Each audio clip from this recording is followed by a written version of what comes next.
Hello dear student, स्वागत है आप सबका आलम स्टडी सेंटर पर।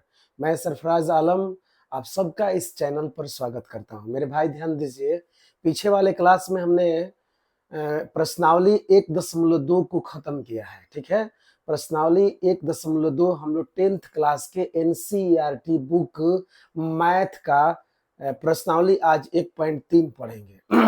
प्रश्नावली 1.3, ठीक है। बोर्ड पर हमने प्रश्नावली लिखा है, देख लीजिए आप। प्रश्नावली 1.3 और प्रश्नावली 1.3 का सवाल नंबर हम एक हल करेंगे आज। सिद्ध कीजिए कि √5 एक अपरिमेय संख्या है। क्या है मेरे भाई? √5।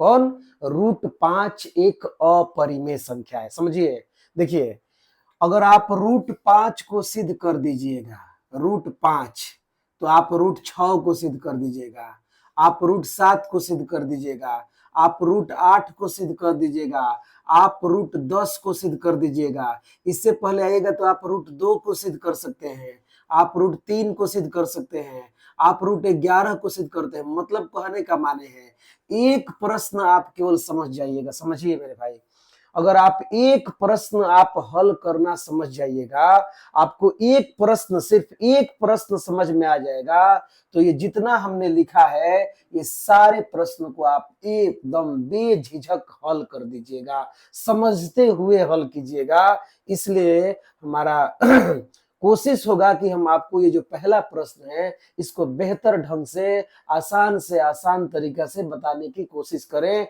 और आपको ज्यादा से ज्यादा समझाने की कोशिश करें, ताकि आप ये वाला प्रश्न को समझ जाए तो ये जितना भी हमने प्रश्न लिखा है आप इसे बना पाए। अतः हम कोशिश करेंगे, आप भी थोड़ा कोशिश कीजिएगा। ध्यान दीजिए बोर्ड पर, जैसे लिखा है, सिद्ध कीजिए कि √5 एक अपरिमेय संख्या है। ध्यान दीजिए मेरे भाई, अपरिमेय संख्या। अपरिमेय संख्या कौन है? वैसी संख्या जिसे P/Q के रूप में नहीं लिखा जाए, वैसी संख्या जिसे P/Q मतलब बाटा में नहीं लिखा जाए, जहां P और Q पूर्णांक हो और Q शून्य के बराबर नहीं हो, Q शून्य के बराबर नहीं हो, उसे अपरिमेय संख्या कहते हैं। विद्यार्थी कहेगा कि परिभाषा तो हमको भी याद है, ऐसे कहने से थोड़े हो जाएगा, परिभाषा बोल देने से हमको समझ में नहीं आ पाएगा। तो ध्यान दीजिए मेरे भाई, आसान उपाय समझिए, आसान भाषा में समझिए। देखिए, जितनी भी गिनती की संख्याएं हैं, समझिए मेरे भाई, जितनी भी गिनती की संख्याएं हैं, चाहे धनात्मक हो चाहे ऋणात्मक हो और शून्य, ये सभी की सभी पूर्णांक है। ये सभी संख्याएं मेरे भाई पूर्णांक है, और याद रखिए जो पूर्णांक है वो परिमेय है। जो पूर्णांक है वह परिमेय संख्या है। जो संख्या पूर्णांक है वो मेरे भाई क्या है? परिमेय संख्या है। और जो पूर्णांक नहीं है वह परिमेय संख्या नहीं है। जैसे मेरे भाई ध्यान दीजिए, बोर्ड पर लिखा है जैसे √5। बताइए, हमने क्या बताया? जो भी गिनती में संख्या है, जो भी गिनती में संख्या है, चाहे धनात्मक हो और चाहे ऋणात्मक हो और शून्य, ये सभी पूर्णांक है। आप ही बताइए, गिनती में कभी √5 आता है? आप √5 को कभी गिनती में आते देखे हैं? तो आप बोलिएगा कि नहीं, गिनती में तो √5 नहीं आता है। इसका मतलब है कि गिनती में जब √5 नहीं आता है तो यह पूर्णांक नहीं है। और याद रखिए, जब पूर्णांक नहीं है तो यह परिमेय नहीं है, और जब परिमेय नहीं है तो मेरे भाई क्या है? अपरिमेय है। क्या है? अपरिमेय है। मतलब √5 क्या है? अपरिमेय है। जैसे √3 है, √3 क्या है? अपरिमेय है, क्योंकि √3 मतलब आप गिनती गिनिए, 1 2 3 4 5 6 7 8 9 10, बताइए उसमें रूट आएगा? √3 आएगा? तो आप बोलिएगा नहीं। आप विद्यार्थी पूछेगा कि √4 क्या है? तो आप देखिए, रूट का मतलब क्या है? वर्गमूल। रूट का मतलब क्या है मेरे भाई? वर्गमूल। अब बताइए, 4 का पूरा पूरा वर्गमूल क्या हो जाता है? 2 हो जाता है। बताइए, 3 का पूरा पूरा वर्गमूल आप निकाल पाइएगा? अगर 3 का वर्गमूल निकालने चलिएगा तो आएगा 1.32, 1.32, फिर से 1.3205, 1.3205 dot dot dot dot dot. मतलब कहने का मेरे भाई माने है कि यह वर्गमूल, ये 3 का जो वर्गमूल है, 3 का जो भाग है, यानी वर्गमूल जब आप भाग विधि से बनाइएगा तो ये भाग कभी कटवे नहीं करेगा, पूरा पूरा इसका वर्गमूल नहीं आ सकता है।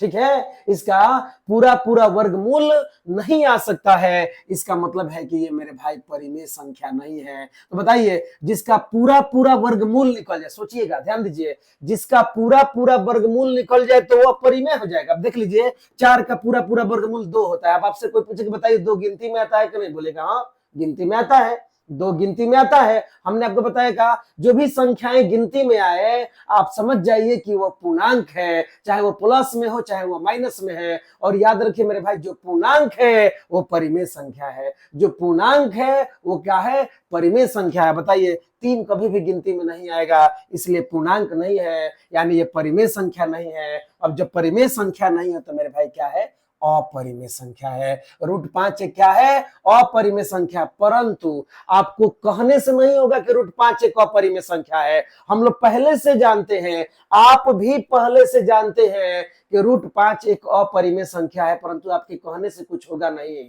याद रखिए, हमें इसे सिद्ध करना है। यहां बोल रहा है क्या कीजिए, सिद्ध कीजिए। तो पहले कंफर्म कीजिए, पहले एक बात क्लियर कीजिए, आप जानते हैं ना कि √5 एक अपरिमेय संख्या है। आप जानते हैं कि √3 एक अपरिमेय संख्या है। आप जानते हैं √6 अपरिमेय संख्या है, √7 अपरिमेय संख्या, √8 अपरिमेय संख्या, √10 अपरिमेय संख्या, √2 अपरिमेय संख्या। मतलब इधर जो भी संख्याएं लिखी है उसका पूरा पूरा वर्गमूल निकालना संभव नहीं है। ये जितनी संख्याएं लिखी गई हैं, इन संख्याओं का पूरा पूरा वर्गमूल नहीं निकाला जा सकता है। इसलिए जब पूरा पूरा इसका वर्गमूल नहीं निकलेगा तो ये परिमेय नहीं है, मतलब क्या है, अपरिमेय है। कंफर्म कीजिए, आप जान गए हैं कि ये अपरिमेय है। लेकिन आपको जानने से या आपको समझने से कुछ नहीं होगा, हमें सिद्ध करना है। क्या करना है, सिद्ध करना है। मेरे भाई समझिए, ध्यान दीजिए, मान लीजिए कोई पेड़ है, समझिएगा, देख लीजिए एक बार। मान लीजिए आपके सामने ये कोई पेड़ है, कोई पेड़ है इस तरह। इतना हमको चित्र बनाने नहीं आता है, फिर भी देख लीजिए। मान लीजिए एक तरह से एक प्रकार का ये पेड़ है। अब मान लीजिए नीम का पेड़ है, समझिएगा, आपके आंख के सामने ये नीम का पेड़ है, समझिए। ध्यान दीजिए, हम थोड़ा उल्टा करके ले जाएंगे फिर सीधा पर आ जाएंगे। हम जो अभी बोल रहे हैं आप इत्मीनान से केवल देखिए, आप इत्मीनान से देखते रहिए। नहीं समझ में आएगा तो पूछिएगा कि नहीं समझ में आया, और नहीं समझ में आया ऐसा हो नहीं सकता। बस आप एकदम आधा घंटा तक एकदम चुपचाप देखते रहिए, बस कुछ ज्यादा मत सोचिए, जो मैं बोल रहा हूं उसको सुनिए। बताइए, मान लीजिए मेरे भाई ये नीम का पेड़ है, आपके सामने दिखाई दे रहा है कि नीम का पेड़ है। अब आपसे कोई पूछे कि आप इसे किस प्रकार सिद्ध कीजिएगा कि नीम का पेड़ है, सुनिएगा, आपसे कोई पूछेगा कि आप सिद्ध कीजिए कि ये नीम का पेड़ है, तो बताइए क्या बोलिएगा आप? बोलेगा कि दिखाई नहीं दे रहा है कि नीम का पेड़ है। अब कैसे सिद्ध करें भाई, आप तो सामने ही देख रहे हैं कि नीम का पेड़ है। ध्यान दीजिए, ऐसे कहने से नहीं होगा। अगला पूछ रहा है कि आप किस प्रकार सिद्ध कीजिएगा कि ये नीम का पेड़ है, और सामने आपको भी दिखाई दे रहा है कि नीम का पेड़ है, और जो पूछा है उसको भी दिखाई दे रहा है कि नीम का पेड़ है, परंतु आपको बताना है नहीं, सिद्ध करना है आपको कि यह नीम का ही पेड़ है। तो क्या कीजिएगा मेरे भाई, आप उल्टा मान लीजिएगा। जैसे हमें सामने दिखाई दे रहा है कि ये नीम का पेड़ है, परंतु हम मान लेंगे कि यह आम का पेड़ है। समझिएगा मेरे भाई, ध्यान दीजिए, हम का है, हमारे सामने दिखाई दे रहा है कि ये किसका पेड़ है, नीम का पेड़ है, परंतु हम इसे मान लेते हैं कि ये का के पेड़ है, आम का पेड़ है। बताइए मेरे भाई, मान लेने से संकट दूर थोड़े होगा, आपको तो सिद्ध करना न पड़ेगा। तो क्या कीजिएगा, ध्यान दीजिए, आम का जितना भी आप गुण जानते हैं, आम के पेड़ के बारे में जितना भी गुण जानते हैं, सभी गुण को हम इस पेड़ पर लागू करेंगे। जैसे पहला समझिएगा, आम के जो पेड़ का जो पत्ता है वो बड़ा होता है, लंबा होता है। आम का जो पेड़ है उसका पत्ता जो है वो अक्सर लंबा होता है, परंतु ये जो पेड़ है इसका पत्ता लंबा नहीं है। समझिएगा मेरे भाई, ध्यान दीजिए। फिर से हमें सामने दिखाई दे रहा है कि ये नीम का पेड़ है, परंतु हमें सिद्ध करना है कि ये नीम का पेड़ है। तो हमने क्या माना है, उल्टा माना है, माना कि ये आम का पेड़ है। अब आम के गुण को हम इस पर लागू करेंगे, अगर लागू हो जाएगा तो भाई आमे है। समझिए, आम के पेड़ का जो पत्ता है वह लंबा होता है, परंतु ये जो सामने दिखाई दे रहा है पेड़, इसका पत्ता लंबा नहीं है। एक नंबर बात। 2 नंबर बोलिएगा, समझिएगा, आम के पत्ता को, समझिएगा, आम के पत्ता को अगर फाड़ दिया जाए, आम के पत्ता को फाड़ कर और उसे सूंघा जाए तो उससे विशेष प्रकार का सुगंध आता है। आप भी सुने होंगे, उससे विशेष प्रकार का सुगंध आता है आम के पत्ता से, परंतु नीम के पत्ता को आप फाड़ कर सूंघिएगा तो उससे कोई विशेष प्रकार का सुगंध आने वाला नहीं है। यानी दूसरा भी आपका फेल कर गया। समझिए, आम के पत्ता जो है वह लंबा होता है, परंतु जो सामने पेड़ दिखाई दे रहा है इसका पत्ता लंबा नहीं है। एक नंबर। दो नंबर, आम के पत्ता को अगर फाड़ कर आप सूंघिएगा तो उससे विशेष प्रकार के सुगंध आएगा, परंतु जो सामने दिखाई दे रहा है पेड़ से कोई सुगंध नहीं है। आगे बढ़ते हैं 3 नंबर में, ध्यान दीजिए, बोलिएगा कि आम का जो फल है, आम का जो फल है वो या तो खट्टा होगा नहीं तो मीठा होगा, खट्टा होगा नहीं तो मीठा होगा। यहाँ पर जो फल है, यहाँ यानी इस पौधे का जो फल है वह अक्सर कड़वा लगता है। अक्सर क्या लगता है? कड़वा लगता है। अगर ये नीम का फल पक भी जाए तो उतना मीठा नहीं लगता है जितना आम का लगता है। मतलब कहने का मतलब है कि आम का फल या तो खट्टा लगेगा नहीं तो मीठा लगेगा, परंतु यहाँ पर ये जो पेड़ है इसका फल जो है वह कड़वा लग रहा है। क्या लग रहा है मेरे भाई? कड़वा लग रहा है। यानी आपका तीसरा भी फेल हो गया। चौथा मिलाते हैं, ध्यान दीजिए, आम का जो फल है वो अक्सर बड़ा होता है। आम का फल बड़ा होता है, परंतु जो सामने पेड़ है इसका फल जो है वो छोटा छोटा है। इसका फल उतना बड़ा नहीं है जितना आप आम को देखे हैं। यानी आम के फल जो है वह बड़ा होता है, परंतु जो सामने ये पेड़ दिखाई दे रहा है इसका फल बड़ा नहीं है। फिर से सुनिएगा, क्या है? ये सामने हमको दिखाई दे रहा है कि नीम का पेड़ है, परंतु हमें सिद्ध करना है कि यह नीम का पेड़ है। तो कैसे है? तो हमने क्या किया? उल्टा मान लिया। हमने माना कि ये पेड़ का क्या है? आम का है। अब हमने आम के गुण इस पर लागू किया। आम के पत्ता, एक नंबर समझिएगा, आम के जो पेड़ का पत्ता है वो लंबा होता है, परंतु इस पेड़ का पत्ता लंबा नहीं है। एक नंबर बात। 2 नंबर समझिएगा, आप बोले हैं कि आम के पत्ता को अगर फाड़ कर सूंघा जाए तो उससे विशेष प्रकार का सुगंध आएगा, परंतु इसको फाड़ कर सूंघने पर कोई विशेष प्रकार का सुगंध नहीं आ रहा है। आगे बोलिएगा, आम के फल या तो खट्टा होता है नहीं तो मीठा होता है, परंतु इस पेड़ का जो फल है, ये जो सामने पेड़ दिखाई दे रहा है, इसका जो फल है वो तो कड़वा है। क्या है मेरे भाई? कड़वा है। आगे हम देखेंगे, आम के फल जो है वो अक्सर बड़ा होता है। आम का फल जो है वो अक्सर बड़ा है, परंतु इसका फल जो है वो बहुत छोटा है। यानी ये जो सामने पेड़ है इसका फल जो है छोटा है। ध्यान दीजिए, हमने 4 आम का गुण, समझिएगा, आम के पेड़ के 4 गुण इस पर लगाया। आम के पेड़ का 4 गुण इस पेड़ पर लागू किया और चारों के चारों गुण फेल कर गया। चारों के चारों गुण मेरे भाई क्या कर गया? फेल कर गया। तो हम क्या लिखेंगे? यहां विरोधाभास है। समझिएगा, हम लिखेंगे यहां विरोधाभास है। यहां विरोधा क्या है मेरे भाई? भास है। समझिएगा, हमने 4 गुण आम का इस पेड़ पर लागू किया। हमने 4 गुण बताया, 4 गुण, और चारों के चारों गुण इस पेड़ पर फेल हो गया।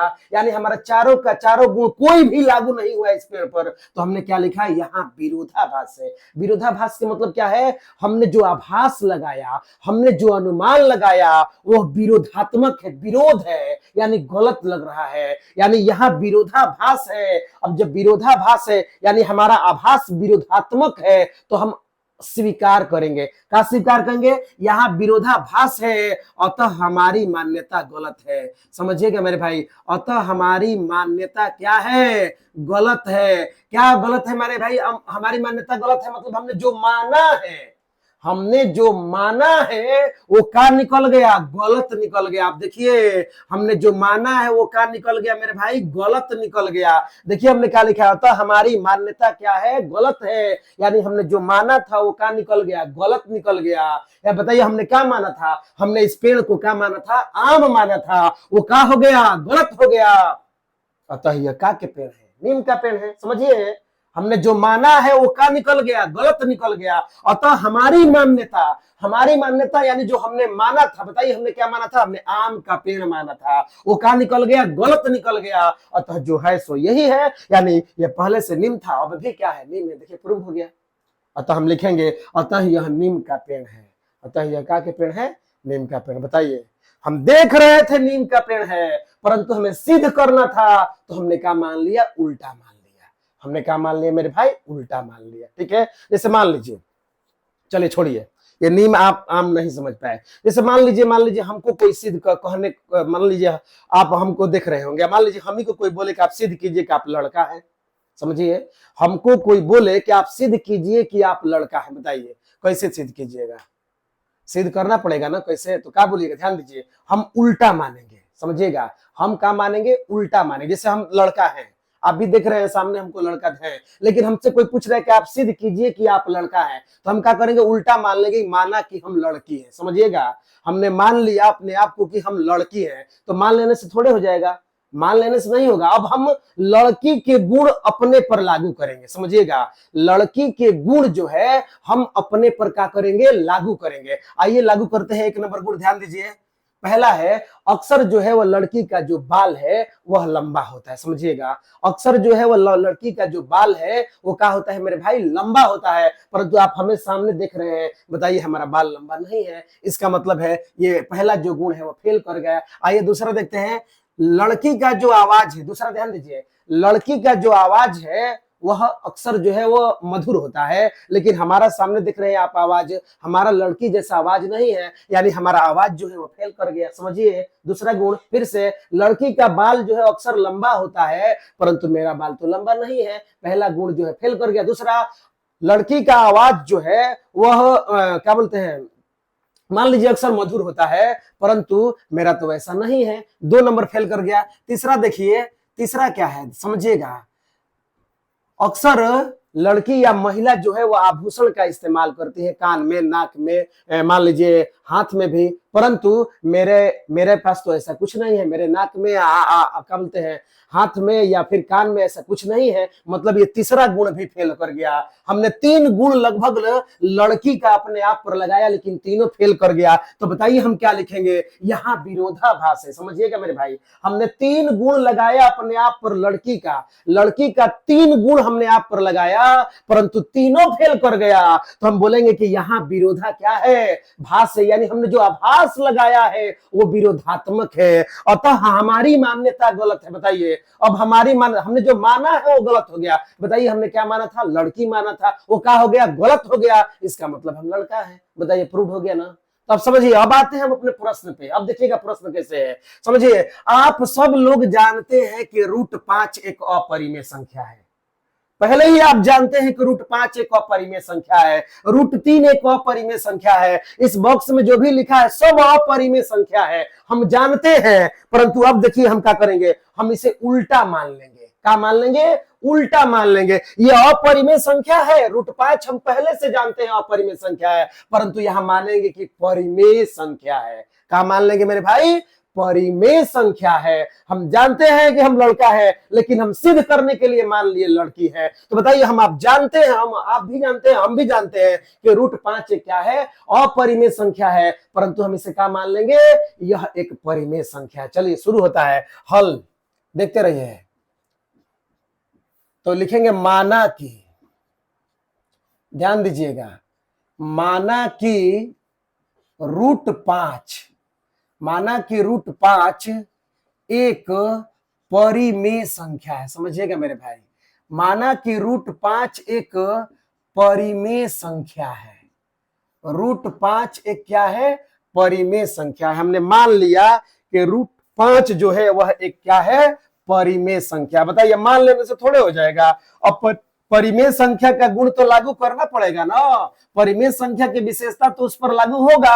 अगर लागू हो गया तो सच में परिमेय संख्या है, और नहीं लागू हुआ तो आप जानबे करते हैं क्या लिखाएगा। अब देख रहे हैं बोर्ड, देखिए आपने इसे क्या मान लिया मेरे भाई, परिमेय संख्या मान लिया। माना कि √5 क्या है, परिमेय संख्या, जबकि है अपरिमेय। लेकिन हमने अभी आपको क्या बताया है, कभी कभी हमें उल्टा भी मानना पड़ता है रिजल्ट लाने के लिए, रिजल्ट को लाने के लिए कभी कभी हमें उल्टा भी करना पड़ता है। तो समझिए, सारे विद्यार्थी जानते हैं कि √5 एक अपरिमेय संख्या है, परंतु हमने माना है कि √5 एक क्या है मेरे भाई, परिमेय संख्या। चलिए, √5 एक कौन संख्या है, परिमेय संख्या है, हमने क्या कर लिया, मान लिया। अब सब लोग जानते हैं कि परिमेय संख्या किस रूप में होती है, P/Q के रूप में। परिमेय संख्या किस रूप में होती है, P/Q के रूप में। तो बोलिए हम क्या लिखेंगे, समझिए, हम लिखेंगे इसलिए √5 बराबर, ध्यान से देखिए, इसलिए √5 बराबर P/Q। देखते रहिए बोर्ड पर, का है, √5 को हमने परिमेय संख्या माना है, और हर परिमेय संख्या जो है, दुनिया की जितने भी परिमेय संख्या है वह किस रूप में होती है मेरे भाई, P/Q के रूप में होती है। अब बगल में विशेषता है, जहां P और Q पूर्णांक है, पी और क्यू मेरे भाई क्या है, पूर्णांक है, तथा तथा क्यू बराबर नहीं है। बराबर देकर इस तरह काट दीजिएगा तो पढ़िएगा क्यू बराबर नहीं है शून्य के। यह क्या हुआ, ध्यान दीजिए, ये क्या हुआ, तो पी और क्यू, इधर जो पी और क्यू लिखे हैं इसी का विशेषता है कि आप जो पी देख रहे हैं वो पूर्णांक है, आप जो क्यू देख रहे हैं वो पूर्णांक है, और क्यू शून्य के बराबर नहीं है, यानी क्यू का मान कभी भी शून्य नहीं होगा, यानी बटा में क्यू के जगह पर कभी भी शून्य नहीं रह सकता है। तो समझिएगा, विद्यार्थी पूछेगा कि ये कैसे लिख दिए भाई, तो ध्यान दीजिए, √5 को हमने क्या माना है, परिमेय संख्या माना है, और दुनिया का हर परिमेय संख्या p बटा क्यू के रूप में होता है। परिमेय संख्या को हम p बटा क्यू के रूप में लिख सकते हैं। विद्यार्थी पूछेगा तो नया बात बता दिए कैसे हो गया, जैसे मान लीजिए ये 7 है, 7/3 है, तो हम चाहेंगे तो इसे हम p बटा क्यू के रूप में लिख देंगे। लड़का पूछेगा ये कैसे, तो देखिए p का मान यहाँ कितना होगा 7, p का मान कितना होगा 7, q का मान कितना होगा 3, क्यू का मान कितना होगा 3, यानी परिमेय संख्या जो है वह p बटा क्यू के रूप में होती है। परिमेय संख्या किस रूप में होती है मेरे भाई, p बटा क्यू के रूप में होती है, इसलिए हमने √5 बराबर क्या लिख दिया है, p बटा क्यू, यानी क्योंकि हमने क्या माना है, इसे परिमेय संख्या माना है। और आप पढ़े वैसी संख्या जिसे p बटा क्यू के रूप में लिखा जाए, जहां p और q पूर्णांक हो और q शून्य के बराबर नहीं हो, उसे ही परिमेय संख्या कहते हैं। चलिए आगे देखते हैं। तो हमने इसे मान लिया क्या मेरे भाई, परिमेय संख्या। आइए बात कीजिए, चलिए p बटा क्यू के बारे में बात करते हैं। बताइए, ये p है और ये बटा क्यू है, ध्यान से समझिएगा। बताइए, आपसे कोई पूछेगा कि p का से कटेगा, तो बोलिएगा 1 से कटेगा। p का से कटेगा, बताइए p को काटने वाला कौन है, तो या तो 1 है या स्वयं p है, या तो p 1 से विभाजित होगा या स्वयं p से विभाजित होगा। तो बोले ध्यान दीजिए, अपने आप वाला से मत बताइए, बताइए कि p किससे कटेगा, अंक में बात कीजिए, तो बोलिएगा 1 से कटेगा। p का से कटेगा, 1 से कटेगा। q का से कटेगा मेरे भाई, 1 से कटेगा। बताइए, अब विद्यार्थी पूछे कैसे 1 से कटेगा, मान लीजिए देखिए 1 से हम भागा दे रहे हैं p में, बोर्ड पे देखिएगा 1 से भागा दे रहे हैं क्या में, p में। अब पूछेगा विद्यार्थी कैसे कटेगा, तो देखिए 1 का पहाड़ा हम p बार पढ़ देंगे, 1 का टेबल हम p बार पढ़ेंगे। समझिएगा, 1 का पहाड़ा हम कितना बार पढ़ रहे हैं, p बार। पहाड़ा पढ़ रहे हैं मतलब उससे गुणा कर रहे हैं, यानी 1 गुणा p हो जाएगा। अब बताइए, हम 1 का पहाड़ा जब p बार पढ़ेंगे, 1 का पहाड़ा जब हम p बार पढ़ेंगे, तो बताइए 1 में p से गुणा कीजिएगा, क्या आ जाएगा मेरे भाई, ध्यान दीजिए, p क्या आ जाएगा, p। हमने 1 का पहाड़ा जो है कितना बार पढ़ा, p बार पढ़ा। अब बताइए 1 से गुणा कीजिएगा p में, तो p आ जाएगा। बोलिए क्या हो गया, कट गया। मतलब p का से कट जाएगा 1 से, q का से कट जाएगा 1 से। समझिए, जितनी भी अचर संख्या है, जितनी भी क्या है, चर जितनी भी क्या है, चर कितनी है, अंग्रेजी वर्णमाला में जो 26 अक्षर है वे चर हैं, वे सारी की सारी संख्याएं 1 से विभाजित हो जाएंगी,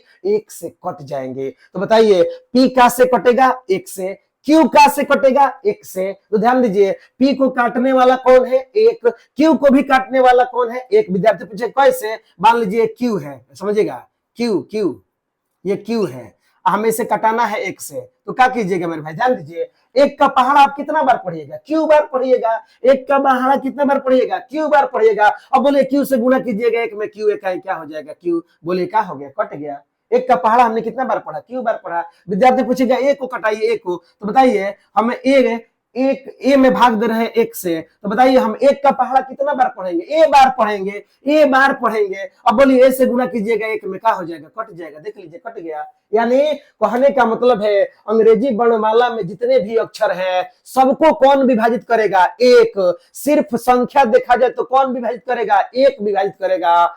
1 के अलावा अंग्रेजी वर्णमाला में जो भी अक्षर है वह किसी संख्या से विभाजित नहीं होगा। सोचिए मेरे भाई, अगर हम ला दें कि p 5 से कट रहा है, बताइए p कभी 5 से कटेगा, q कभी 5 से कटेगा, 3 से कभी कटेगा, 2 से कटेगा, बताइए कट लीजिएगा। बताइए, तो 2 से भाग देना है p में, बताइए तो क्या कीजिएगा, 2 से भाग देना है p में, क्या कीजिएगा, बताइए तो। 2 का पहाड़ा कितना बार पढ़िएगा तो p आएगा, पढ़ पाइएगा। 2 का पहाड़ा आप कितना बार पढ़िएगा कि p आएगा, कभी नहीं पढ़ पाइएगा, कभी आइबे नहीं करेगा। मतलब 2 कभी भी p को विभाजित नहीं कर सकता है। तो बताइए, अंग्रेजी वर्णमाला में जितने अक्षर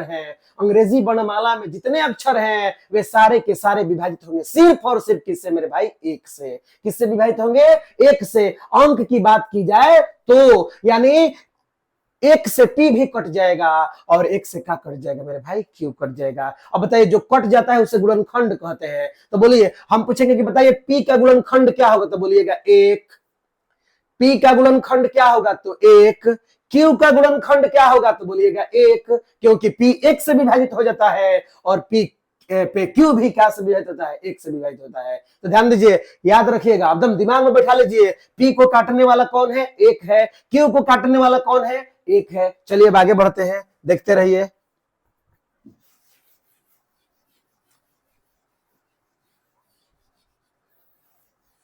देखते रहिए, चुपचाप देखते रहिए, वीडियो को चुपचाप देखते रहिए। एक पहला वीडियो केवल आपको समझ में आ गया, सिर्फ पहला वाला समझ में आ गया तो आप किसी भी संख्या को इस तरह रहेगा तो आप तुरंत बना दीजिएगा, कोई समस्या नहीं होगा। बस देखते रहिए ध्यान से, हम जो बता रहे हैं उसको देखिए, याद रखिए जो बता रहे हैं वो क्वेश्चन में आएगा। जो भी थ्योरी इधर बता रहे हैं वो सारी की सारी बातें जो है वह इधर आएंगी, इसीलिए हम इधर पहले बता रहे हैं। आप इधर बता रहे हैं तो आप इसे टाइम पास मत समझिएगा, ध्यान से इधर देखिएगा हम जो बता रहे हैं, क्योंकि ये इधर जो बताएंगे वे सारी बातें जो है वह इधर आएंगी। ठीक है, चलिए आगे बढ़ते हैं। बोलिए, तो बताइए इस 5 के बटा में क्या छुपा है, तो बोलिएगा एक छुपा है। 5 के बटा में क्या छुपा है मेरे भाई, एक छुपा है। बताइए हम तिरछा तिरछी क्या कर लेंगे, गुना कर लेंगे, क्रॉस मल्टीप्लिकेशन, तिर्यक गुना करेंगे। क्या करेंगे मेरे भाई, तिर्यक गुना। बोलिए √5 से गुना कीजिएगा क्यू में, तो बोलिए क्या हो जाएगा, तो बोलिएगा √5 गुना क्यू हो जाएगा।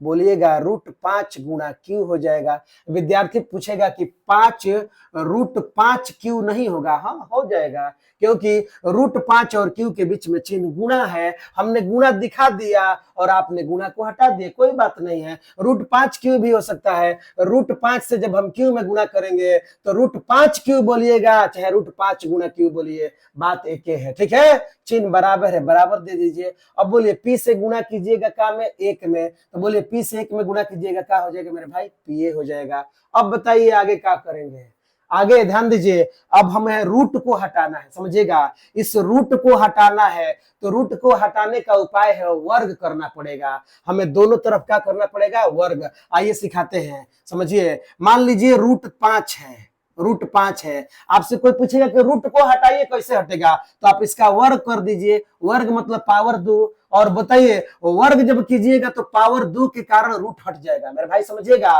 पावर 2 के कारण जो है वो रूट हट जाएगा, तो बताइए क्या बच जाएगा, 5 हो गया, रूट हट गया। विद्यार्थी पूछेगा ऐसे कैसे हट गया, तो बताइए मान लीजिए 4 पर पावर 2 लिखा है, समझिएगा 4 पर पावर 2 लिखा है, इसका मतलब हम इसे लिख सकते हैं 4 गुना 4। क्या लिख सकते हैं, 4 गुना 4। पावर 2 के चलते हम 4 को 2 बार लिख सकते हैं, तो बोलिए इस पर भी पावर 2 है, √5 पर भी पावर 2 है, तो हमारा मन कर देगा तो हम लिख सकते हैं √5 गुना √5। पावर 2 के चलते हमने इसे 2 बार लिखा। अब आप समझे, ध्यान दीजिए, आप पढ़े होंगे कि जब 2 जगह रूट हो, जब रूट हो तो हम एक रूट लिख सकते हैं, जब 2 रूट हो तो हम सिर्फ एक रूट लिख सकते हैं। और बोलिए अंक में गुणा करेंगे, यहाँ पर 5 है, यहाँ पर 5 है, 5 में 5 से गुणा कीजिएगा 25 हो जाएगा। 5 में जब 5 से गुणा कीजिएगा 25 हो जाएगा।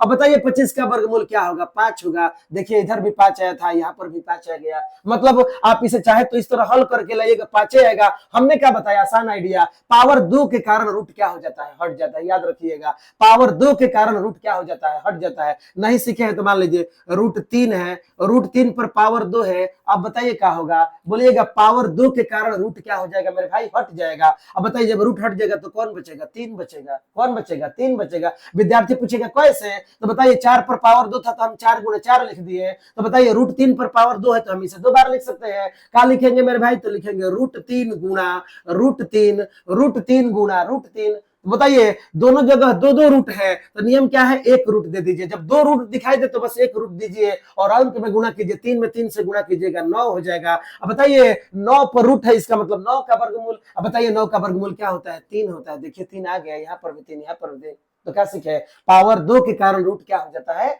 हट जाता है। याद रखिएगा, जैसे मान लीजिए पावर 2, √2 पर पावर 2 है, तो बताइए पावर 2 के कारण रूट क्या हो जाएगा, हट जाएगा। आप इसे क्या लिख सकते हैं, 2 लिख सकते हैं। जैसे मान लीजिए √7 है, रूट क्या है, 7 है, इस पर पावर 2 है, बताइए पावर 2 के कारण रूट क्या हो जाएगा मेरे भाई, हट जाएगा। पावर 2 के कारण रूट हट जाएगा, बोलिए क्या आ जाएगा, 7। अब देखिए इधर आइए सवाल में, बोलिए इस पर 5 पर रूट है, अब हम इसे रूट को हटाना चाहते हैं, हम इस रूट को क्या करना चाहते हैं, हटाना चाहते हैं। तो बताइए हम क्या करेंगे, स्क्वायर करेंगे। स्क्वायर को हिंदी में बोलते हैं वर्ग। क्या बोलते हैं, वर्ग। तो लिखेंगे दोनों तरफ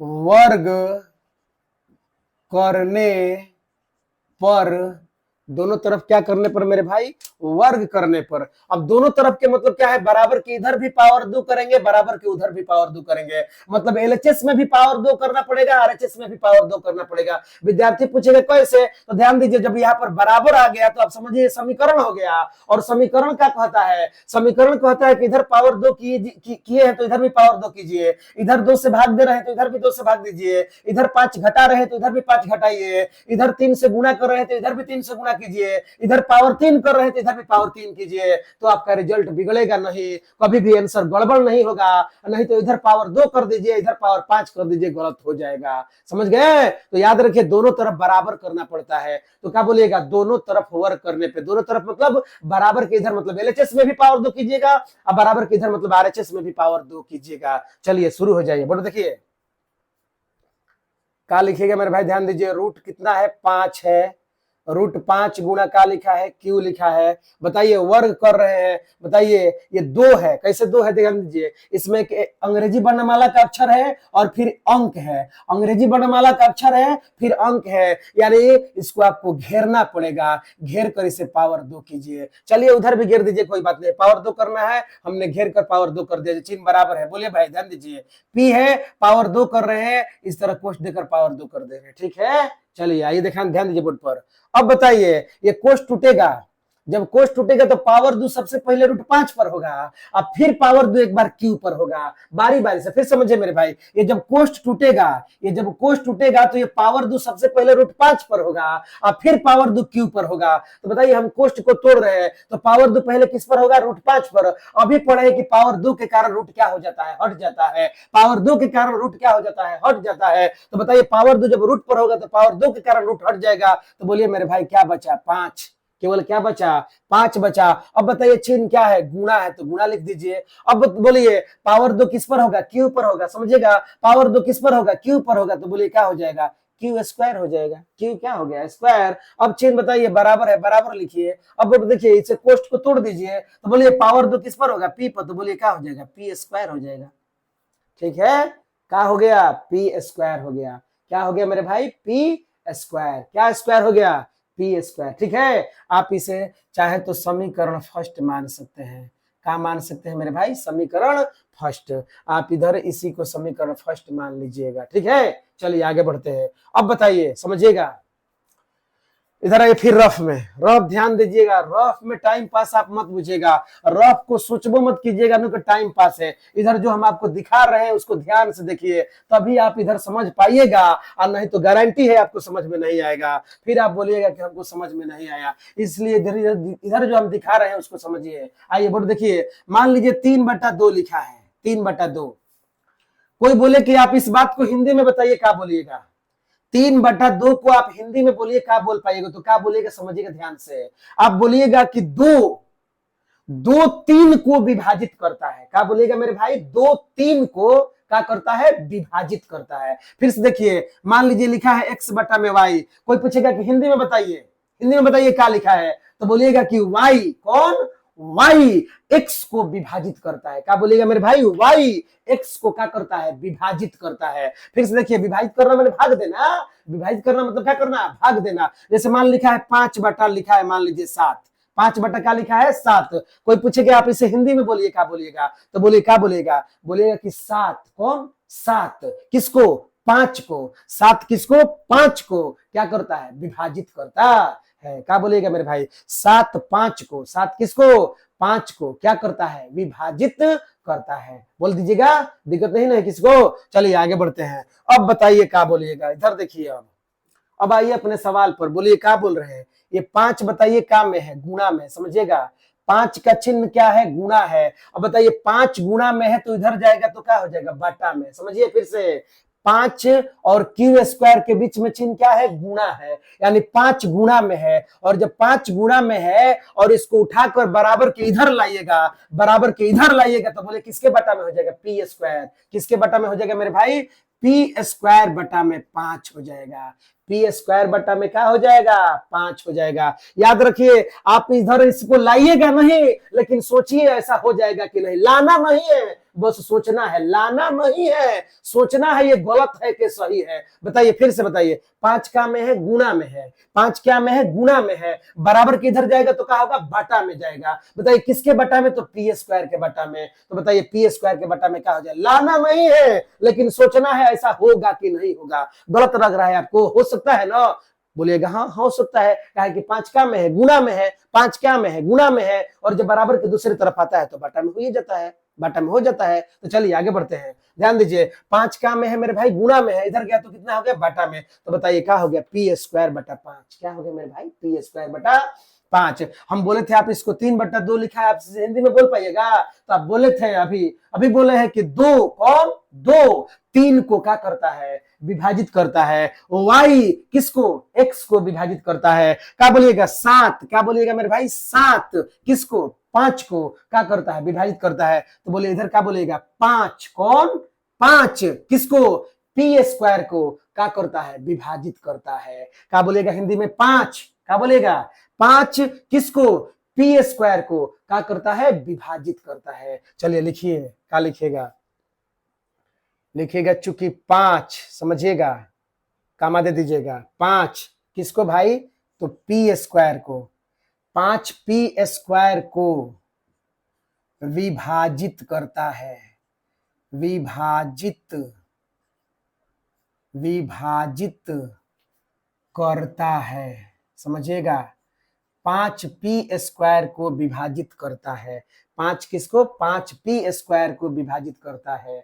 अब बताइए, जब 5 पी स्क्वायर को विभाजित करता है तो 5 अकेले पी को भी विभाजित करेगा। जैसे पी स्क्वायर को, समझिए 5 जो है वो पी स्क्वायर को विभाजित करता है, तो 5 पी को भी क्या करेगा, विभाजित करेगा। अब विद्यार्थी पूछेगा कैसे, समझिए, ध्यान दीजिए। पी स्क्वायर मतलब पी जैसे ऊपर 2 पहलवान है, समझिएगा, थोड़ा समझ लीजिए, ध्यान दीजिए। पी जैसे ऊपर 2 पहलवान है, अब 2 पहलवान को ये 5 पटक दे रहा है, समझिएगा। ये 5 जो है वो 2 पहलवान को पटक दे रहा है। तो बोलिए 5 एक पहलवान को नहीं पटक देगा, 5 पी को नहीं विभाजित कर सकता है। तो बोलेगा हाँ कर देगा। अब विद्यार्थी पूछेगा ये क्या बात हुआ भाई। अब देखिए बोर्ड पे, जैसे मान लीजिए 15 का स्क्वायर बटा में क्या लिखा है, 5, समझिएगा, आप समझा रहे हैं आपको। 15 के स्क्वायर बटा में 5, क्या बोलिएगा, 5 15 के स्क्वायर को विभाजित करता है। 5 15 के स्क्वायर को विभाजित करेगा। विद्यार्थी पूछेगा ये कैसे, बोलिए 15 का स्क्वायर का मतलब है हम लिख सकते हैं 15 गुणा 15। स्क्वायर के चलते हम 2 बार लिख दिए। अब बोलिए बटा में क्या लिखा है, 5, कटाइए, 5 इकाई 5, 5 3 15। बोले कट गया कि नहीं कट गया, कट गया ना। ये इसका मतलब है कि 5 कौन मेरे भाई, 5 15 के स्क्वायर को विभाजित करता है। अब बताइए स्क्वायर की जगह पे 1 रहे तो भाई, एक ही 15 रहे तो बोलिए 15 बटा में 5। तो बोलिए 5 15 को विभाजित नहीं करेगा। जब 2 को 5 को विभाजित, 2 को 15 को विभाजित कर रहा है, जब 5 जो है वो 2 को पहलवान को पटक दे रहा है, जब 5 पी स्क्वायर जैसे 2 पहलवान को पटक दे रहा है, तो बताइए 1 को नहीं पटक देगा, पटक ही देगा। देख लीजिए 5 इकाई 5, 5 3 15। जब 2 को कोई विभाजित कर रहा है तो 1 को भी क्या करेगा, विभाजित करेगा।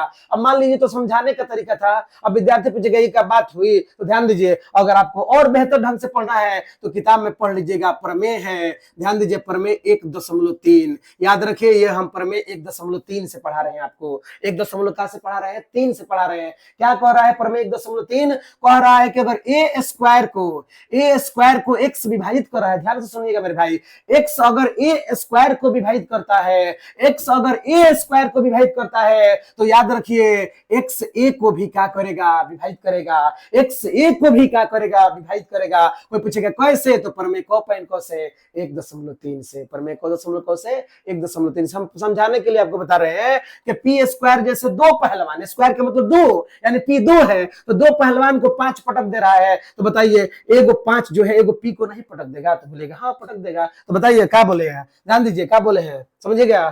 5 कौन मेरे भाई, 5 पी स्क्वायर को, 5 पी स्क्वायर को विभाजित करता है, तो 5 केवल पी को भी क्या करेगा, विभाजित करेगा। क्या करेगा, विभाजित करेगा, लिखिएगा। तो लिखिएगा इसलिए, समझिएगा, इसलिए 5, समझिए 5। जब स्क्वायर को विभाजित कर दिया, जब 2 पहलवान को पटक दिया तो एक को भी पटक सकता है, एक पहलवान को भी पटक सकता है, तो बोलेगा 5 पी को भी विभाजित, पी को भी विभाजित करेगा, पी को भी विभाजित करेगा, समझिएगा। 5 पी को भी मेरे भाई क्या करेगा, विभाजित करेगा। 5 पी स्क्वायर को जब विभाजित कर रहा है तो 5 पी को भी क्या करेगा, विभाजित करेगा। कोई पूछेगा कैसे, तो बोलेगा प्रमेय को पॉइंट को से 1.3 से। नहीं तो मेरे जैसे समझाइएगा कि 2 पहलवान को पटक दिए तो एक पहलवान के पटक देगा, बात खत्म। चलिए आगे बढ़ते हैं, ध्यान दीजिए। अब क्या है समझिए, अब थोड़ा ध्यान दीजिए।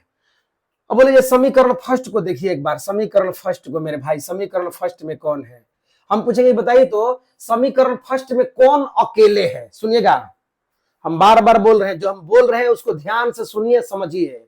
समीकरण फर्स्ट में बोलेंगे हम कौन अकेले है, कौन अकेले है, तो बोलिएगा कि पी अकेले है।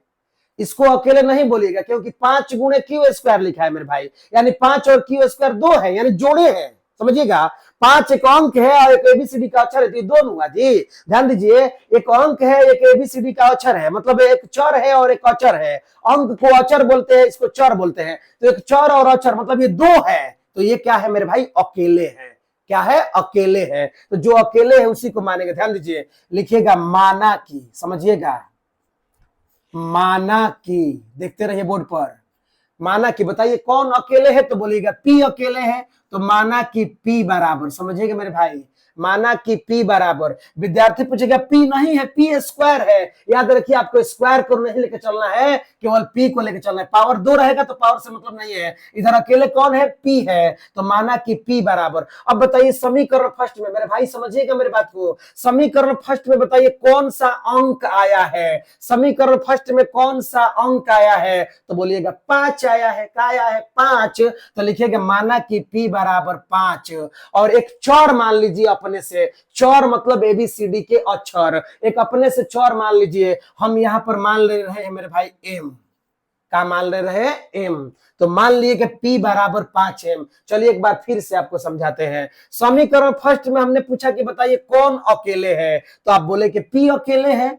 भाई काहे अकेले है, काहे कि इसमें तो चर है एक अक्षर है, मतलब एक अक्षर है एक चर है, तो 2 है, ये 2 है, ये 2 है, तो अकेले यही है, तो इसी को हमने माना कि माना। ध्यान दीजिए, जो अकेला होगा उसी को लेकर चलेंगे, तो माना कि P बराबर, क्या बराबर मेरे भाई, P बराबर, स्क्वायर नहीं, समझिएगा, स्क्वायर को नहीं लेकर चलना है, तो P बराबर। अब हम पूछे कि समीकरण फर्स्ट में बताइए कौन सा अंक आया है, तो बोले है 5, तो 5। अब विद्यार्थी पूछेगा भाई m कहां से आ गया, तो m माने है, एक चर मान लेना है, एक अपने से चर का कर लेना है मेरे भाई, मान लेना है। हमने m माना, आपको x मन है x मान लीजिए, आपको अगर y मन कर रहा है y मान लीजिए, आपको k मन कर रहा है k मान लीजिए। बस P और Q को छोड़कर, P और Q को छोड़कर 26 अक्षर में 24 अक्षर बचेगा, जो मन कर रहा है सो मान लीजिए, कोई दिक्कत नहीं है। चलिए आगे बढ़ते हैं, तो माना कि P बराबर को m मेरे भाई 5m, P बराबर को m 5m। अब हम क्या करेंगे समझिए, आगे बढ़ते हैं।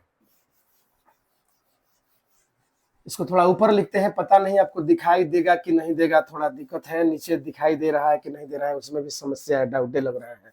देखिए मेरे भाई, P बराबर हमने क्या लिखा, 5m। चलिए यहां से लिख रहे हैं, P बराबर को m 5m। कहां से 5m आया है आप देख रहे हैं, ध्यान दीजिए, P बराबर को m 5m। हम P के मान समझिए, हम लिखेंगे P के मान को समीकरण फर्स्ट में रखने पर, देख लीजिएगा, P के मान को समीकरण फर्स्ट में रखने पर, P के मान को समीकरण कहां रख रहे हैं, फर्स्ट में। अब विद्यार्थी पूछेगा कि भाई P का मान है का, P का मान क्या है, तो P का मान यही ना 5m, P के बराबर जो है वही P का मान है, तो बताइए P के मान कितना है, 5m। फिर पूछेगा विद्यार्थी समीकरण फर्स्ट कौन है, तो समीकरण फर्स्ट के मतलब 5 गुना क्यू स्क्वायर बराबर पी स्क्वायर, समझिएगा। समीकरण फर्स्ट का मतलब केवल पी स्क्वायर नहीं, समीकरण फर्स्ट के मतलब केवल 5 नहीं, समीकरण फर्स्ट के मतलब केवल क्यू स्क्वायर नहीं, समीकरण फर्स्ट का मतलब 5 गुना क्यू स्क्वायर बराबर पी स्क्वायर। ये है मेरे भाई समीकरण फर्स्ट। अब समीकरण फर्स्ट में जहां पी आएगा, समझिए, पी का मान समीकरण फर्स्ट में रखने पर इसका मतलब कि समीकरण फर्स्ट में जहां पी आएगा, समीकरण फर्स्ट में जहां पी आएगा वहां पर हम 5m बैठाएंगे, पी का मान वहां पर रख देंगे, बाकी जो जैसे है वैसे ही हम उतार देंगे, जो जैसे है उसको वैसे ही उतार देंगे, बस हम पी के जगह पर परिवर्तन करेंगे क्योंकि हम पी का मान रख रहे हैं। तो बताइए समीकरण फर्स्ट क्या है, तो बोलिए क्या है, 5। देखिए मेरे भाई शुरू हो रहा है, 5 है, 5 लिख दीजिए, बोलिए गुणा का चिन्ह है, गुणा का चिन्ह लिखिए, बोलिए क्यू स्क्वायर है, क्यू स्क्वायर लिखा है, क्यू स्क्वायर आप लिखिए, क्यू स्क्वायर के बाद चिन्ह बराबर है, आप बराबर का चिन्ह लिखिए। मान लीजिए विद्यार्थी को समझ में नहीं आ रहा है तो थोड़ी देर के लिए हम पावर 2 को मिटा दे रहे हैं, समझिएगा मेरे भाई, थोड़ी देर के लिए हमने पावर 2 को मिटा दिया, बोलिए क्या है, पी। अब बताइए पी का मान क्या है, 5m है, समझिएगा, ध्यान दीजिए, हमने पावर 2 को थोड़ी देर के लिए मिटा दिया है, तो बताइए पी का मान, तो बताइए पी का मान कौन है, 5m है, तो इस पी के जगह पर मेरे भाई हम क्या रख देंगे, 5m, समझिएगा। पी के जगह पर हमने क्या बैठा दिया, 5m, लेकिन इस पर पावर 2 है, पी पर पावर 2 है। अब जब पी पर पावर 2 है तो इसके मान पर भी पावर क्या होगा, 2 होगा, और पावर 2 कैसे दीजिएगा, घेर कर इस तरफ पावर 2 दीजिए, हो गया। चलिए आगे बढ़ते हैं, देखते रहिए। 5 है, 5 लिखते हैं, गुणा है, गुणा लिखते हैं, क्यू स्क्वायर है, क्यू स्क्वायर, चिन्ह बराबर है, बराबर, बोलिए सेम उतार दिए। अब बताइए हम कोष्ट को तोड़ेंगे, अब बताइए कोष्ट को जब तोड़ेंगे तो पावर 2 सबसे पहले किस पर होगा, 5 पर होगा, फिर पावर 2 किस पर होगा, m पर होगा, बारी बारी से। तो बताइए पहले पावर 2 किस पर होगा, 5 पर, पहले पावर 2 मेरे भाई किस पर होगा, 5 पर। तो बताइए पावर 2 जब 5 पर होगा तो क्या हो जाएगा, 5 गुना 5 50 25 हो जाएगा। अब बताइए इस 5 और m के बीच में बोलिए यहाँ चिन्ह का क्या है, तो बोलिएगा गुणा का है, गुणा का चिन्ह दे दीजिए। अब बोलिए पावर 2 किस पर होगा, m पर, तो बोलिए क्या हो जाएगा, m स्क्वायर हो जाएगा। पावर 2 m पर होगा तो क्या हो गया, m स्क्वायर हो गया। देख लीजिए फिर से, पावर 2 किस पर हो गया मेरे भाई, 5 पर, तो 5 गुना 5 50 25 हो गया। इधर बीच में चिन्ह क्या है, तो गुणा है, तो गुणा के लिखिए। पावर 2 जब m पर होगा तो क्या हो जाएगा, m स्क्वायर होगा। अब बताइए क्या बोलिएगा, 5 से बोलिए 25 कट जाएगा। विद्यार्थी पूछेगा कैसे, तो बोलिए 5 गुना में है मेरे भाई, समझिएगा, 5 गुना में है, इधर जाएगा तो बटा में जाएगा। अब बोलिए जब इधर जाएगा तो बटा में हो तो इसके बटा में आएगा, तो बोलिए क्या होगा, बोले दे तो 25 गुणे m स्क्वायर लिखा है, समझिएगा, 25 गुणे क्या लिखा है, m स्क्वायर। बोलिए 5 क्या में है मेरे भाई, गुना में है, और 5 जब गुना में है तो इधर जाएगा तो बटा में हो जाएगा, तो इसके बटा में क्या हो जाएगा, 5। तो बोलिए 5 इकाई 5 50 25, 5 इकाई 5 5 5 25, बोला कटा क्या नहीं कटा, तो बताइए इस तरह भी कटा सकते हैं और नहीं तो इस तरह भी कटा बट देखिए बट पे, बोले 5 इकाई 5 आप 50 25, हम चाहे तो इस तरह भी कटा सकते हैं, हम चाहे तो इससे भी कटा सकते हैं, इधर आसानी है, इस तरह कटा दीजिए, कोई दिक्कत नहीं है। आगे बढ़िए, बोल देखिए, बोले कौन है, 1 गुना क्यू स्क्वायर, समझिएगा मेरे भाई, क्या बचा है, 1 गुना क्यू स्क्वायर। बताइए अब आप ही बताइए, क्यू स्क्वायर से 1 में गुना कीजिएगा क्या हो जाएगा, क्यू स्क्वायर, चिन्ह बराबर है, बराबर लिखिए। बोलिए 5 है तो 5 लिखिए, चिन्ह गुना है, गुना लिखिए। बोलिए m स्क्वायर है तो m स्क्वायर लिख दीजिए। अब बताइए क्या बोलिएगा, बोलिएगा कि 5 गुना में, समझिएगा मेरे भाई, 5 क्या में है, गुना में है, 5 क्या में है, गुना में है, इधर आएगा तो क्या होगा, बटा में होगा, इधर आएगा तो क्या होगा, बटा में होगा। किसके बटा में, तो क्यू स्क्वायर के बटा में 5 हो जाएगा, क्यू स्क्वायर के बटा में 5। ध्यान दीजिए, लाना नहीं है, बस सोचना है, लाना आपको नहीं है, सोचना है ऐसा होगा कि नहीं होगा। गलत लग रहा है आपको, बताइए फिर से देखिए, 5 क्या में है मेरे भाई, गुना में है, 5 का चिन्ह क्या है, गुना है। अब बोले बराबर के इधर आएगा तो क्या होगा, बटा हो गया, किसके बटा में, तो क्यू स्क्वायर, तो बोले क्यू स्क्वायर के बटा में क्या हो जाएगा, 5 हो जाएगा, क्यू स्क्वायर के बटा में क्या हो जाएगा, 5 हो जाएगा। अब बताइए आपको इसे हिंदी में लिखना है, आप इसको कैसे लिखना है, हिंदी में, बोलिए कैसे लिख पाइएगा, बोलिएगा 5 कौन मेरे भाई, 5 कौन, 5 किसको, क्यू स्क्वायर को विभाजित करता है, क्या बोलिएगा, 5 कौन, 5 किसको, क्यू स्क्वायर को क्या करता है, विभाजित करता है। बोलिए हिंदी में लिखिएगा ना, अभी हम सिखाए हैं आपको, तो बोलिएगा चूंकि, ध्यान दीजिए, चूंकि 5 किसको, तो क्यू स्क्वायर को, 5 क्यू स्क्वायर को क्या करता है, विभाजित, विभाजित करता है, क्यू स्क्वायर को विभाजित करता है। अब बताइए जब 5 है, 2 को पहलवान को पटक दे रहा है तो एक को पटक देगा, तो क्या बोलिएगा, इसलिए बोलिएगा, इसलिए ध्यान दीजिए, इसलिए 5, इसलिए क्या 5 क्यू को भी, क्यू को भी, क्यू को भी विभाजित करेगा, क्यू को भी क्या करेगा, विभाजित करेगा, 5 क्यू को भी क्या करेगा मेरे भाई, विभाजित करेगा।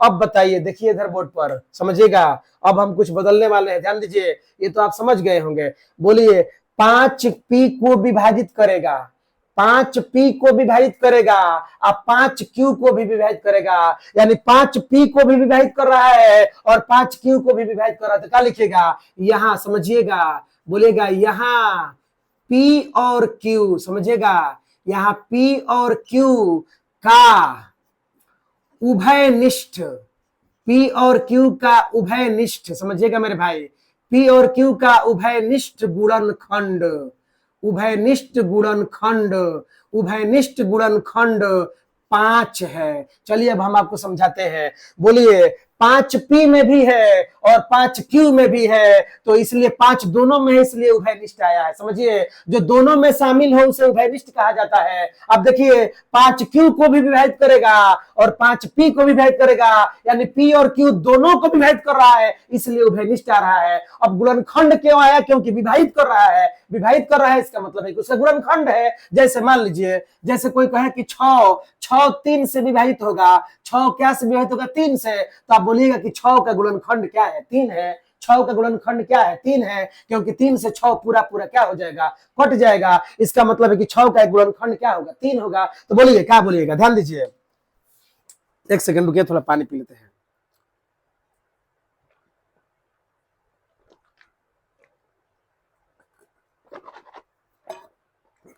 बोलिए क्या देखे, क्या देख रहे हैं, 5 पी को विभाजित करेगा और यहाँ 5 क्यू को भी विभाजित करेगा। इसका मतलब है कि पी में भी 5 है मेरे भाई और क्यू में भी 5 है। अब जब पी और क्यू दोनों में है, इसलिए उभयनिष्ठ कहलाया गया।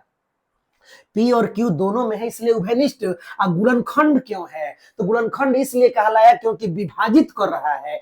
3 जो है वो 6 को विभाजित कर रहा है, इसका मतलब है कि 6 का गुणनखंड कौन है मेरे भाई, 3 है। 6 का गुणनखंड कौन है, 3 है। तो बोलिए क्या लिखे, यहाँ पी और क्यू का उभयनिष्ठ गुणनखंड 5 है। अब आ जाइए शुरू जहां से हम किए थे, बताइए ये पी है, ये क्यू है। आपसे कोई पूछेगा कि बताइए पी को कौन विभाजित कर सकता है, पी को कौन सा अंक काट सकता है, तो बोलिएगा 1।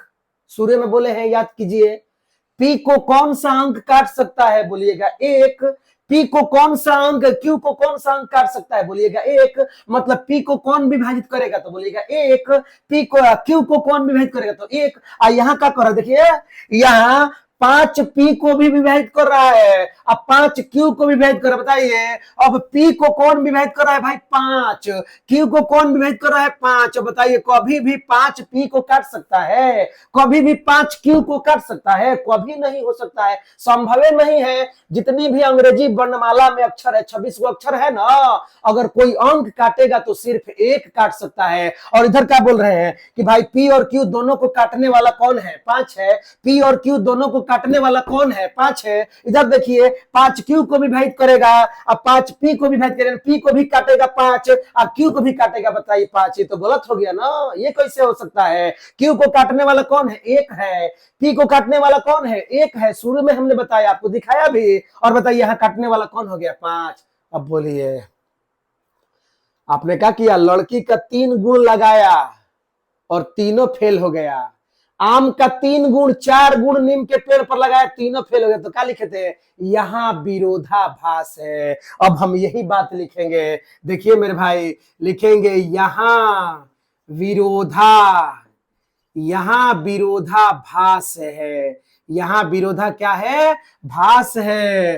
अतः समझिएगा, अतः हमारे, बताइए यहाँ विरोधाभास है, इसका मतलब है कि हमने जो आभास लगाया है, हमने जो अनुमान लगाया है वो विरोधात्मक है, वो गलत है। अब हम अपने गलती को एक्सेप्ट करेंगे, हम अपने गलती को स्वीकार करेंगे। क्या लिखेंगे, अतः हमारी मान्यता, समझिएगा, अतः हमारी मान्यता, अतः हमारी मान्यता क्या है, गलत है। अतः हमारी मान्यता क्या है, गलत है। मान्यता का मतलब हमने जो माना है, हमने जो क्या किया है, माना है। हमने जो माना है वो क्या निकल गया, गलत निकल गया। बताइए क्या माना है, तो √5 एक परिमेय संख्या। समझिएगा, माना कि √5 एक परिमेय संख्या, यानी √5 को हमने परिमेय माना है और वो क्या निकल गया, गलत निकल गया। तो बताइए जब परिमेय गलत निकल गया, इसका मतलब जो पहले से है वही है।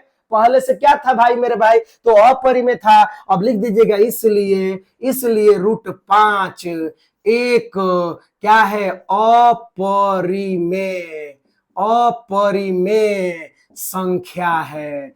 √5 क्या है, एक अपरिमेय संख्या है। क्या लिखिएगा, PROVED, प्रूव्ड हो गया। उम्मीद है आपको समझ में आया होगा। ध्यान दीजिए मेरे भाई, हमने जितना समझ में आया हमको, हमने पूरा आपको समझाने की कोशिश किया। चलिए एक और देखते हैं सवाल, एक और सवाल देख लीजिए, आपको क्लियर हो जाएगा, स्पष्ट हो जाएगा। जैसे मान लीजिए उदाहरण 9 है, सवाल है, ध्यान दीजिए क्वेश्चन में सवाल है, एक उदाहरण 9 है, देखिएगा उदाहरण 9 देख रहे हैं, हाँ उदाहरण 9 है। उदाहरण 9 कह रहा है कि √3 एक अपरिमेय संख्या, सिद्ध करना है कि √3 एक अपरिमेय संख्या है। क्या है, उदाहरण 9 देख लीजिए।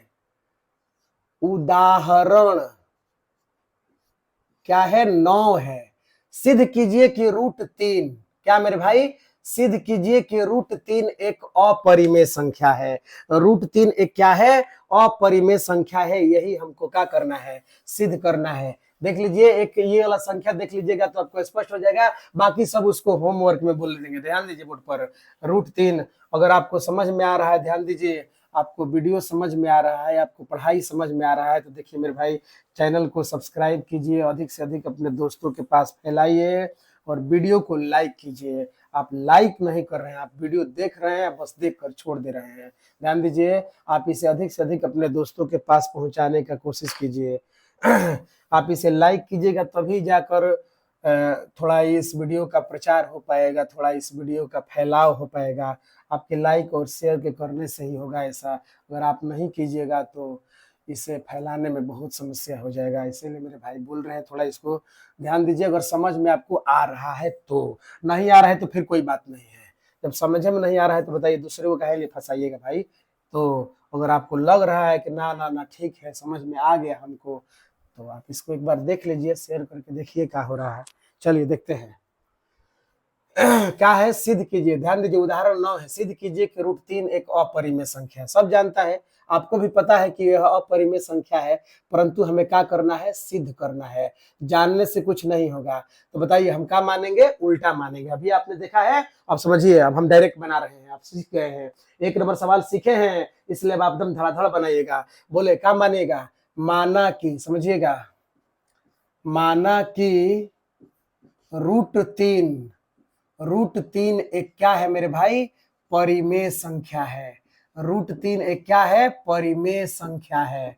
बताइए, मान लीजिए कोई विद्यार्थी बीच से वीडियो देखना शुरू करता है तो उसे कुछ समझ में नहीं आएगा, ये गारंटी लिख लीजिए। इसलिए इस सवाल को समझना है, तो इस सवाल √3 को समझना है तो पहले आप √5 को देख लीजिए। √5 देख लीजिएगा तो इसको देखने की आवश्यकता नहीं पड़ेगी, आप तुरंत बना दीजिएगा। इसलिए मेरे भाई बीच से देखिएगा तो आपको कुछ समझ में नहीं आएगा। तो माना कि √3 एक परिमेय संख्या है अपरिमेय, लेकिन हमने उल्टा मान लिया परिमेय संख्या। अब आप जानते हैं, ध्यान दीजिए, हमको भी पता है और आपको भी पता है कि परिमेय संख्या P/Q के रूप में होता है। इसलिए हम लिख देंगे √3 बराबर, ध्यान दीजिए मेरे भाई, √3 बराबर हम क्या लिखेंगे, P/Q।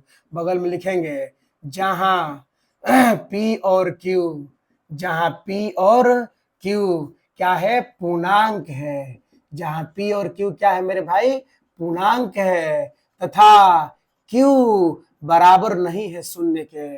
Q बराबर नहीं है का के, शून्य के। देख लीजिए, विद्यार्थी पूछेगा ऐसे कैसे लिख दिए भाई, काहे लिख दिए, तो ध्यान दीजिए, √3 एक कौन संख्या है, परिमेय संख्या है, और परिमेय संख्या आप जानते हैं P/Q के रूप में होता है। इसलिए हम √3 बराबर लिखे हैं P/Q। चलिए बताइए, √3 के बटा में क्या छुपा है, 1 छुपा है। आप चाहे तो तिर्यक गुणा कर सकते हैं, तिरछा तिरछे। बोलिए, √3 से गुणा कीजिएगा Q में ध्यान दीजिए मेरे भाई, जब √3 से गुणा कीजिएगा क्यू में तो √3 गुणा का हो जाएगा, क्यू हो जाएगा। चिन्ह बराबर का है, बराबर का लिखिए। बोलिए पी से गुणा कीजिएगा 1 में तो क्या हो जाएगा, पी हो जाएगा। पी से 1 में गुणा कीजिएगा पी हो जाएगा। बताइए अब हमें इस रूट को हटाना है, आपको सिखाए हैं रूट को हटाना है, तो अब क्या कीजिएगा, दोनों तरफ वर्ग कीजिएगा। इस रूट को हटाने के लिए दोनों तरफ क्या कीजिएगा, वर्ग। तो लिखिएगा हिंदी में, बोर्ड देखिए मेरे भाई, दोनों तरफ वर्ग करने पर, दोनों तरफ क्या करने पर, वर्ग करने पर, दोनों तरफ हम पावर 2 कर रहे हैं, दोनों तरफ वर्ग कर रहे हैं, तो यही लिखे हैं दोनों तरफ क्या करने पर, वर्ग करने पर। दोनों तरफ का माने क्या है मेरे भाई, तो ध्यान दीजिए, बराबर के इधर भी, मतलब बराबर के एलएचएस में भी पावर 2 करेंगे और बराबर के आरएचएस में भी पावर 2 करेंगे। एलएचएस में भी पावर 2 करना है, आरएचएस में भी पावर 2 करना है। चलिए बोर्ड देखिए, पावर 2 कर रहे हैं, क्या लिखा है, √3 है, और गुणा क्या है, क्यू है, पावर 2 कर रहे हैं, इस तरह घेर कर पावर 2 कर देंगे। चिन्ह बराबर है, बराबर लिख लीजिए। बोलिए पी लिखा है, पी लिखिए। पावर 2 कर रहे हैं, घेर कर इस तरह पावर 2 कीजिए। बोलिए क्या होगा, इस आप कोष्ठ को तोड़ दीजिए। कोष्ठ को जब तोड़िएगा तो बताइए, पावर 2 होगा रूट पर, पहले पावर 2 होगा √3 पर, तो आप पढ़े हैं पावर 2 के कारण रूट क्या हट जाता है, हट जाता है। समझिएगा मेरे भाई, पावर 2 के कारण रूट हट जाता है। तो बोलिए पावर 2 पहले √3 पर होगा, तो पावर 2 के कारण रूट हट गया, तो बोलिए कौन बचा, 3 बच गया। बोले चिन्ह गुणा का है, गुणा का लिखिए। अब बोलिए पावर 2 क्यू पर होगा, तो बोलिए क्या हो जाएगा, क्यू² हो जाएगा। चिन्ह बराबर है, बराबर लिख दीजिए। बोलिए कोष्ठ को तोड़िएगा, पावर 2 पी पर होगा, तो क्या हो जाएगा मेरे भाई, p² हो जाएगा। आप इसे समीकरण का मान लीजिए, फर्स्ट मान लीजिए। समीकरण का मानिए फर्स्ट। अब बताइए 3 का में है, गुणा में है, समझिएगा। 3 का चिन्ह इधर का है, गुणा है। 3 और क्यू² के बीच में चिन्ह गुणा है, मतलब 3 गुणा में है। अब बताइए जब 3 गुणा में है तो बराबर किधर जाएगा, तो क्या होगा, बटा में जाएगा। 3 गुणा में है, बराबर किधर जाएगा, तो बटा में हो जाएगा। किसके बटा में, p² के। ध्यान दीजिए, p² के बटा में क्या हो जाएगा, 3 हो जाएगा। अब बताइए हमको इसे हिंदी में लिखना है। याद रखिए, इसको इधर लाना नहीं है, इधर आप इसको लाइए मत, लाना नहीं है, बस आपको सोचना है कि इधर गुणा में है तो इधर जाएगा तो बटा में होगा कि नहीं है। गलत है तो आप बोलिए। बताइए 3 गुणा में है, इधर जाएगा तो कन्फर्म बटा में होगा करेगा। अब बताइए p² बटा में 3 हो गया। कोई पूछे आपसे कि आप हिंदी में बोलिए, इसे क्या बोलिएगा, तो बोलिएगा 3। कौन मेरे भाई, 3 किसको, p² को क्या करता है, विभाजित करता है। क्या बोलिएगा, 3। क्या बोलिएगा, 3 किसको, p² को क्या करता है, विभाजित करता है। बोलिए हिंदी में लिखिएगा, क्या लिखिएगा, चूंकि 3 कमा दे दीजिए, 3 कमा किसको, तो p² को क्या करता है, विभाजित करता है। बताइए क्या बोलिएगा, ये p जो है, 3 जो है, p जैसे 2 पहलवान को पटक दे रहा है। p² मतलब 2 गो p है, 2 गो p को एगो 3 पटक दे रहा है, तो बताइए एगो p को भी 3 पटक देगा। तो क्या लिखिएगा, इसलिए समझिएगा, इसलिए 3 कौन मेरे भाई, 3 किसको, p को भी, 3 p को भी क्या करेगा, विभाजित करेगा, विभाजित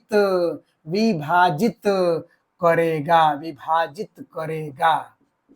3p को भी क्या करेगा, विभाजित करेगा। जब यह p² को काट दे रहा है, p² मतलब 2 गो p को 3 काट दे रहा है, तो एगो p को भी 3 का कर देगा, काट देगा। है p 2 गो पहलवान को ये 3 अकेले पटक दे रहा है, तो एगो p को भी 3 का कर देगा, पटक देगा। इसलिए लिखा गया है 3p को भी क्या करेगा, विभाजित करेगा। और नहीं तो ये कोई पूछेगा कि नहीं नहीं पूरा ठोस कारण बताइए कैसे, तो बोलेगा प्रमेय 3.1.3 से। प्रमेय कहां से बोलेगा, 1.3 से। चलिए आगे बोलिए, ध्यान दीजिए।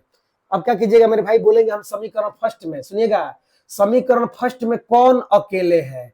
हम पूछेंगे आपसे कि बताइए समीकरण फर्स्ट में कौन अकेले है, समीकरण फर्स्ट में कौन अकेले है। तो बताइए यहाँ 3 का लिखा है, क्यू²। तो बोलिए ये अंक है, ये ABCD का अक्षर है, मतलब ये 2 है, समझिएगा। ये अकेले नहीं है, 3 से गुणा है क्यू² से, चाहे क्यू² से गुणा है 3 में, यानी अकेले नहीं है। बोलिए अकेले कौन है, p है। अकेले कौन है, p है, क्योंकि इसमें कोई भी अंक नहीं है।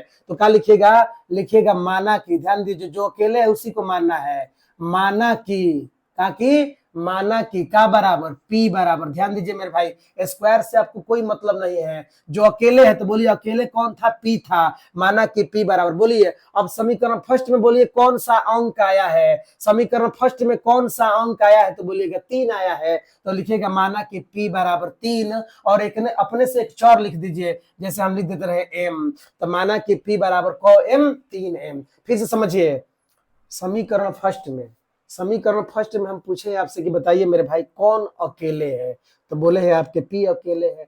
कहा है भाई, तो 3 और क्यू स्क्वायर, 3 और क्यू स्क्वायर मतलब इसमें अंक भी है और क्यू, 3 से गुणा कीजिएगा क्यू स्क्वायर में 3 क्यू स्क्वायर होगा, तो बताइए ये अकेले नहीं ना है मेरे भाई, तो अकेले कौन है, पी है, और जो अकेले है उसी को मानना है। अब हम पूछे कि समीकरण फर्स्ट में कौन अंक आया है, 3 आया है, तो 3 हो गया। अब विद्यार्थी पूछेगा कि एम कहां से आया, तो एम मेरे तरफ से आया, एक मान लेना है एबीसीडी का अक्षर। एम के जगह पर आपको एक्स मन करा है एक्स लिख दीजिए, वाई मन करा है वाई लिख दीजिए, ए लिखने का मन करा है ए लिखिए, मतलब एबीसीडी में 26 अक्षर में से इन दोनों अक्षर को छोड़कर मेरे भाई कुछ भी आप यहाँ पर लिख सकते हैं। पी और क्यू मत लिखिएगा, पी और क्यू को छोड़कर आप कुछ भी लिख सकते हैं, आप एकदम पूर्णतः स्वतंत्र हैं। चलिए आगे बढ़ते हैं, तो बताइए मेरे भाई पी का मान क्या है, 3m। अब क्या लिखेंगे, पी के मान को समझिएगा, पी के मान को, पी के मान को समीकरण, समीकरण फर्स्ट में रखने पर, पी के मान को समीकरण फर्स्ट में रखने पर,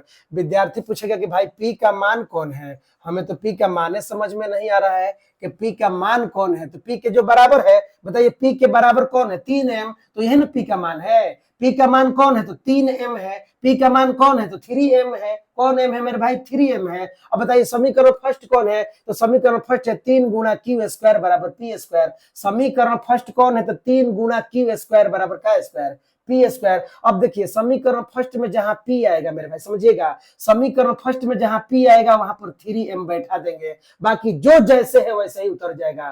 फिर से समीकरण फर्स्ट में जहां पी आएगा, जहां पी आएगा वहां हम 3m लिखेंगे, बाकी जो जैसे है उसी तरह उतर जाएगा। तो बोलिए पहले कौन उतरेगा, 3, तो 3 को उतारिए, बोले 3 के बाद चिन्ह क्या है, गुणा है, गुणा लिखिए, बोलिए क्या लिखा है, क्यू स्क्वायर लिखिए मेरे भाई, चिन्ह क्या है, बराबर है तो बराबर लिखिए।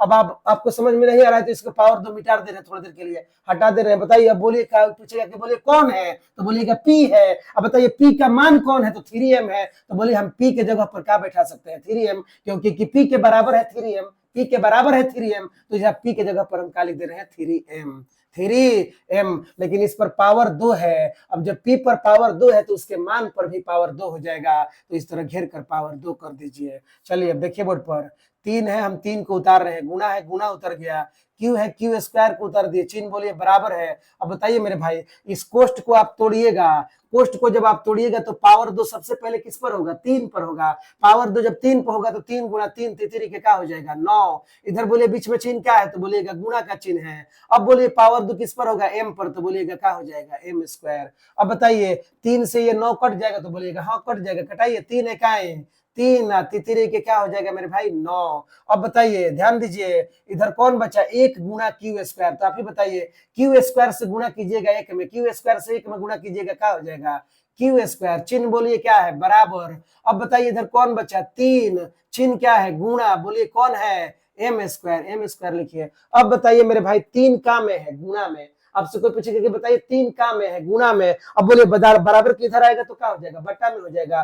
3 इधर गुणा में है, बराबर किधर आएगा तो क्या होगा, बट्टा में होगा। बताइए किसके बट्टा में हो जाएगा, तो बोलिएगा क्यू स्क्वायर के बट्टा में। किसके बट्टा में मेरे भाई, ध्यान दीजिए, किसके बट्टा में हो जाएगा, तो क्यू स्क्वायर के बट्टा में क्या हो जाएगा, 3 हो जाएगा। एक बार देखिए फिर से, 3 का में है, गुणा में है, बराबर किधर आएगा तो बटा में हो जाएगा, किसके बटा में हो जाएगा, तो क्यू स्क्वायर के बटा में 3 हो जाएगा। अब बोलिए आपको इसे हिंदी में लिखना है, आपको इसे क्या में लिखना है, हिंदी में लिखना है। बोलिए क्या लिखिएगा, बोलिएगा कि 3 कौन मेरे भाई, 3 किसको, क्यू स्क्वायर को क्या करता है, विभाजित करता है। तो क्या लिखिएगा, देखिए बोर्ड पर लिख रहे हैं, चूंकि 3 कमा दे दीजिए, 3 किसको मेरे भाई, तो क्यू स्क्वायर को विभाजित करता है, विभाजित